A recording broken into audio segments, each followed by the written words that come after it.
everybody, welcome back to another video. Today's going to be a little bit of a different video. So as many of you guys may know, I came down with a form of injury. It's not anything like a leg or an arm or anything. It has something to do with air pockets that built up inside my chest cavity because I was going a little bit too deep in my last dive. So I will be out of the water for a little bit. Hopefully it's going to be clear soon. There was air in my neck as well, but they cleared that out. So it's just my chest that's left, and I'm getting an x-ray to check it out pretty soon. So hopefully I'll be back in commission as soon as possible. But until then, today I thought I'd give you guys a little bit of a different video. So I'm going to be doing a Q&A. A while ago, I asked a bunch of you to send in some questions. I made a post up on YouTube, and I posted a story on Instagram. And a bunch of you guys responded and left comments down below for some things that you want me to talk about. And I'm just going to be talking about these questions and stuff in this video and putting it together with some clips to give a better demonstration. So without further ado, let's get into it.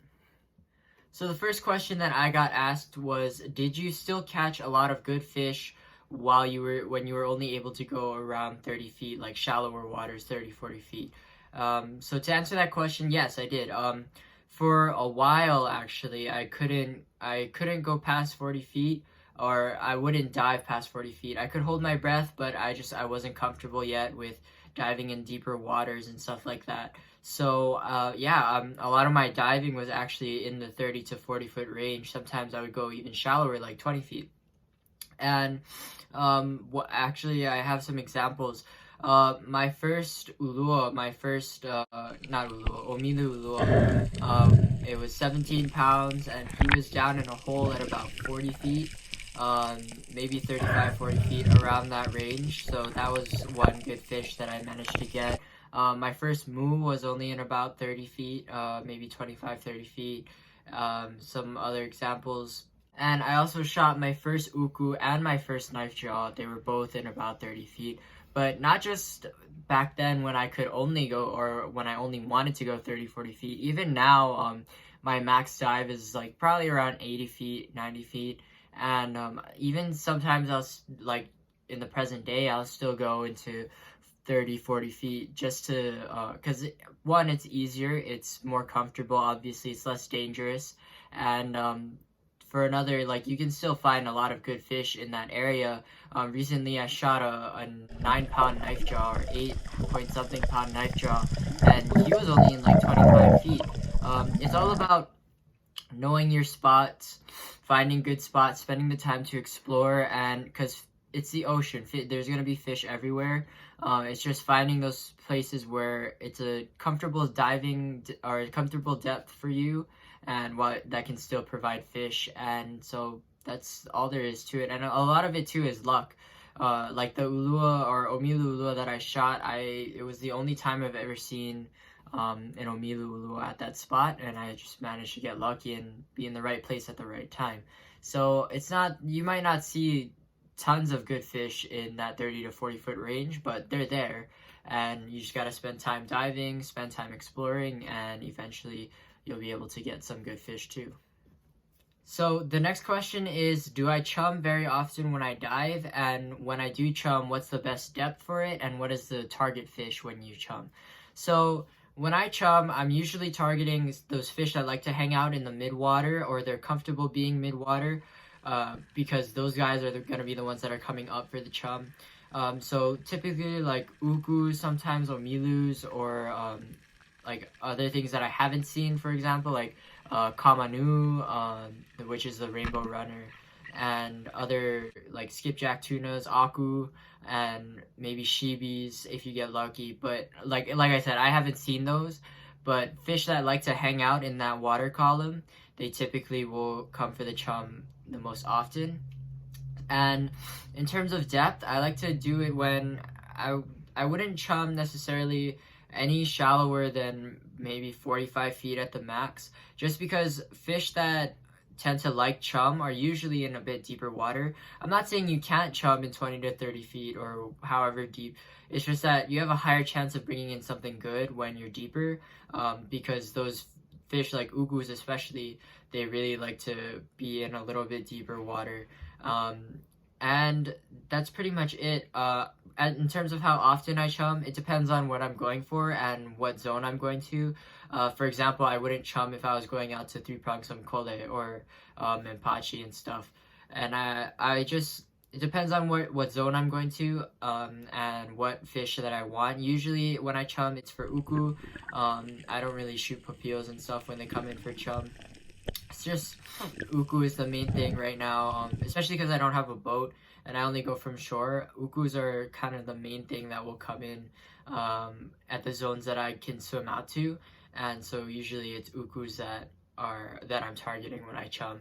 And so yeah, I chum when I'm going to a deeper zone that has ukus or potential for ukus, and I don't chum super often. It's only when I'm in those specific scenarios, when I'm going deep and when I know there's ukus around.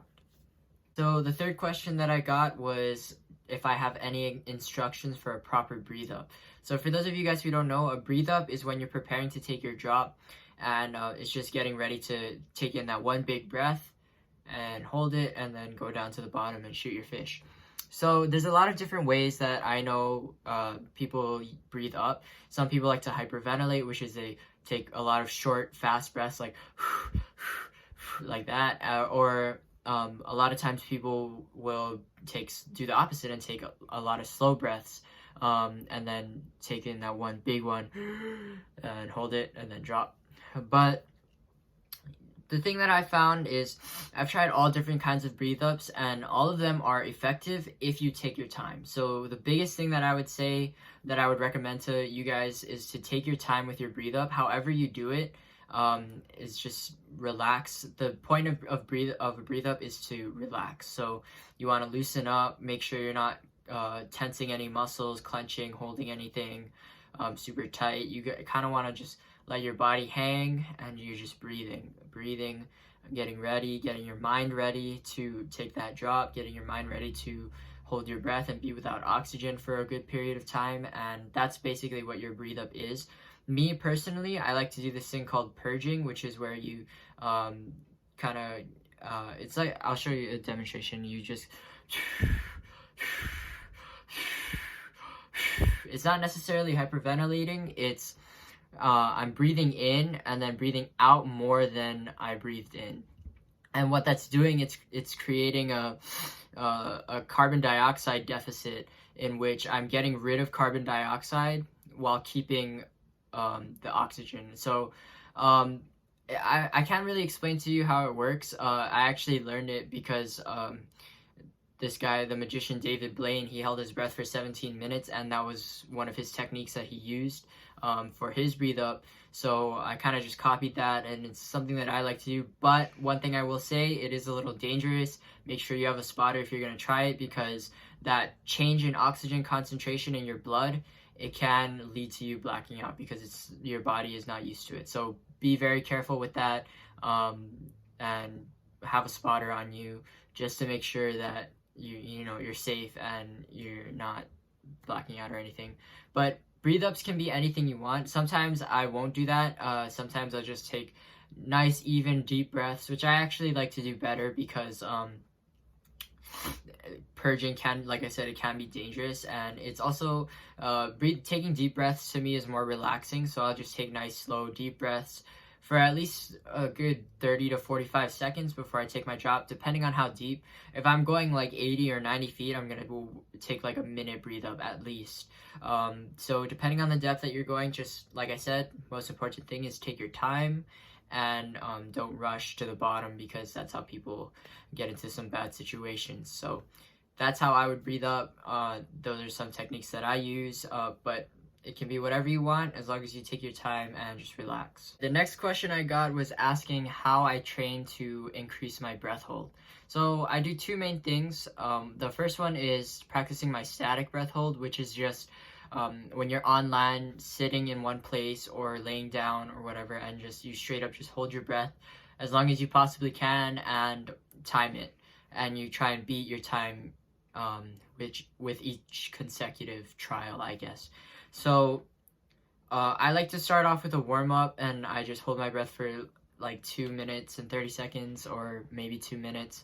on the first warm-up run, and then I'll try and increase from there, and I just keep going until I feel like I've practiced enough.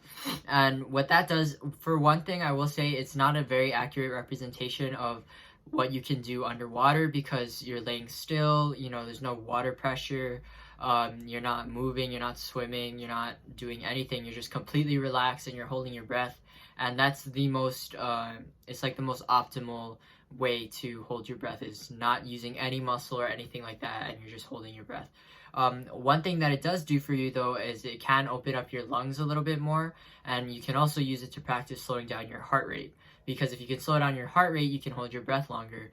Your heart is a muscle, and so if it's beating faster, you're using up more oxygen with each heartbeat. So what you need to do is, or you don't have to, but it helps if you can practice slowing down your heart rate while you're doing your static, because then you can do that when you're in the water. Which leads me to the second thing that I do is I just straight up push myself. And that's it's a little bit unconventional. I mean, like, some people will say like you can carry rocks and run along the bottom while holding your breath.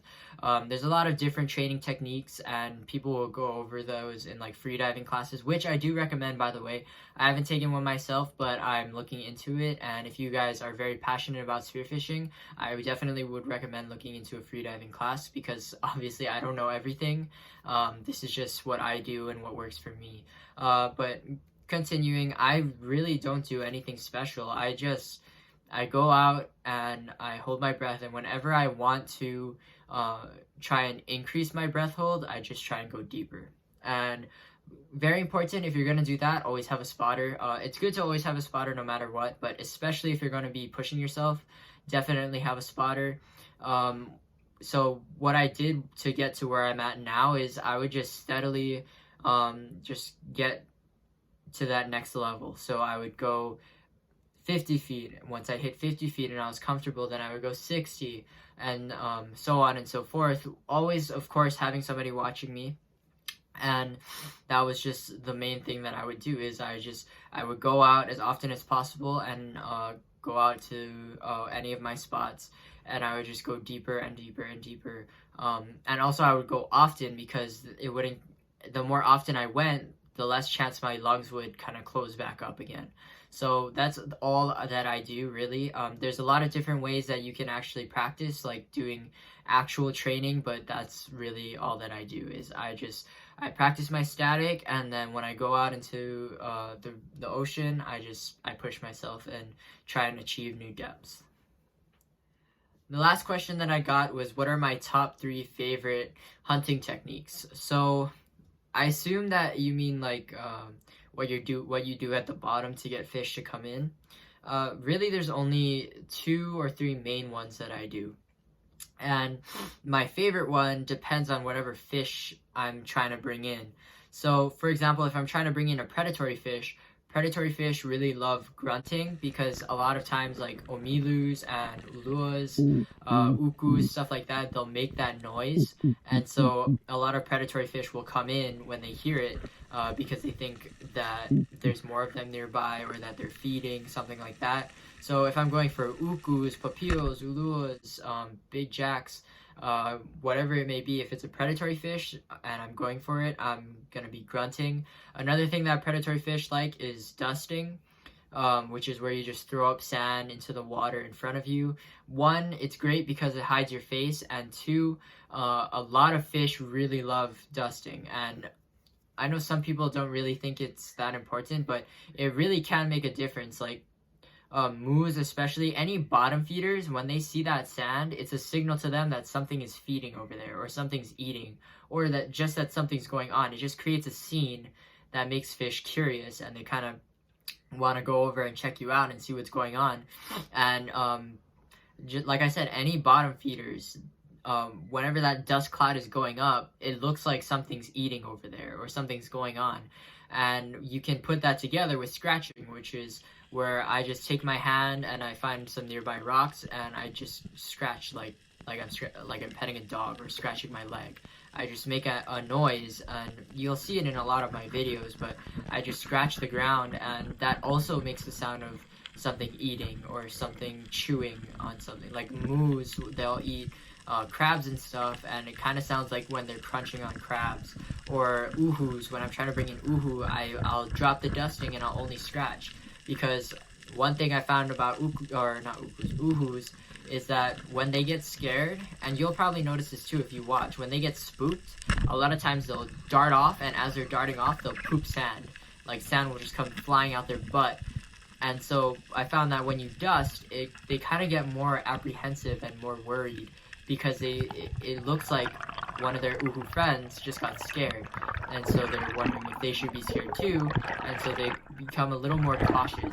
And it's not always the case, but a lot of times I refrain from dusting when I'm going after uhus, and I'll just drop the dusting and just solely focus on scratching, because it totally mimics the sound of an uhu eating. And so when they hear an uhu eating, especially if they're in a school, they'll come flying over because they want to know, like, they want to eat too. They're looking for this uhu, whatever they're eating, they want to eat some too.